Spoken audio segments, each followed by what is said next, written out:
Welcome back. Look, guys, let's get a little candid here. Prostate issues are really common, especially as men age.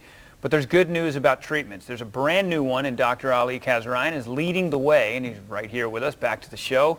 Good to see you. Great to be here. All right. Congratulations. Thank you, man. I appreciate that. It's a lot of fun. And we're gonna have our kids on together. Yours is a few months ahead of mine, and we're gonna have them on together and do some 7 segments. months crawling. Yeah. Teeth. So we'll do some of those segments come up. But right now we're talking about prostate issues, and you kind of have a way that you're leading the charge on this, revolutionizing the way people get treatment for not cancerous stuff, but aquablation therapy. Yeah, so this is a treatment for BPH, benign prostatic hyperplasia. So guys that have trouble urinating. So the bladder does two things. It fills and it empties. And in men, there's a prostate below the bladder. So after the age of 40, all of our prostates grow. How much they grow and how much they bother you really depends on the individual. Sometimes they can grow quite big, and once you evaluate it, one of the treatments is to open up that obstruction. So think about your prostate as an orange. Okay. You have the outside rind, which is where it is typically where prostate cancer lives. It's called the peripheral zone. And then you have the middle portion, which is the fruit, which blocks things.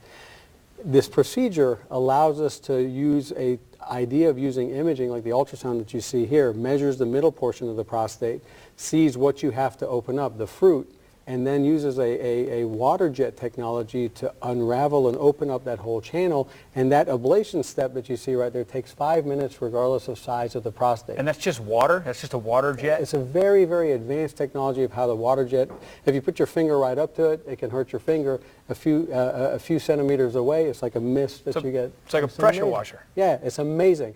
So historically what we would do, the standard of care for BPH and an obstruction that you want to open up is a TURP, transurethral resection of the prostate. Roto-rooter type procedure. Yeah. Imagine you got your fruit, you go in with a spoon and carve out the fruit portion, leaving the rind behind. It opens up the channel.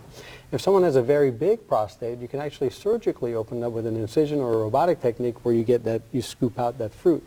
Here, regardless of size, you can do this with a water jet technology, marrying 3D multi-dimensional imaging. You're doing an ultrasound, you look in the bladder with a telescopic camera, so you're looking at two views, you know where your sphincter is, so incontinence rates are low. Yeah. You can look at the ejaculatory duct, so the effects on ejaculation are lower, 4 times lower than the other procedures.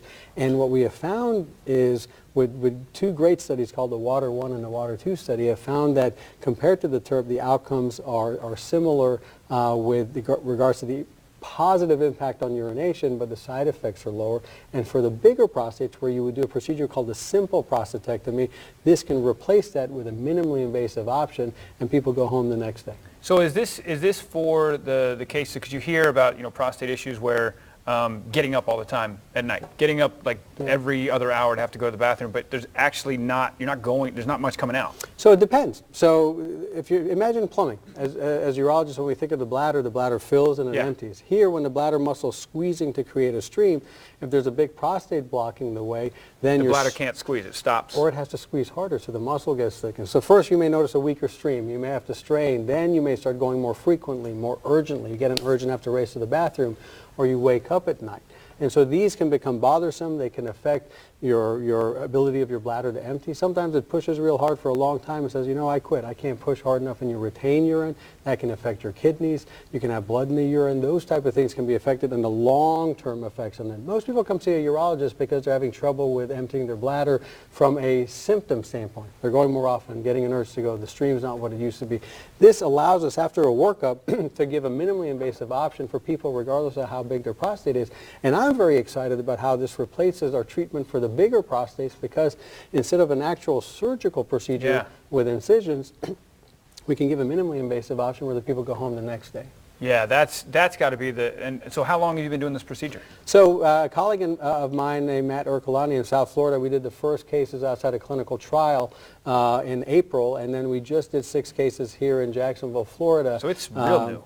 Yeah, I mean, it's got a lot of European and Australian studies backing it. Yeah. There are U.S. studies that are ongoing. We're collecting data to make sure that this is a good procedure as we learn about it. But the science is behind it, the data is behind it, and it's been tried and true in the studies that have been done to date. And people have done many cases in the hundreds, approaching thousands, as we do more and more of these with great outcomes. So the folks out there watching us right now that may be having prostate issues, are you the only guy in town doing this? Or With this procedure, should they ask about this? So it's the ProCep AquaBeam aqua ablation. If you're interested in it, obviously, call our clinic with this. Me and Dr. Ercolani are probably going to be the people in Florida and the southeastern part of the United States for a while, as we were really early adopters of this. And it's a great technology, and I think there'll be more in the time to come. But first, this is a brand new technology with great science behind it, and European and Australian data that's more than 2 to 3 years old. Yeah, anytime you can reduce the recovery time and the invasive, procedures and stuff into something much simpler, that's better for the patient. Our right? goal is to get great outcomes from what the procedure is trying to do, and then always trying to be as minimally invasive as possible so that you have less side effects and get people back to their day-to-day living as quickly as possible. I think this is going to revolutionize how we manage BPH. That's the goal. Congrats on that, man. Thank you. Congrats. Appreciate it. Always leading the charge here.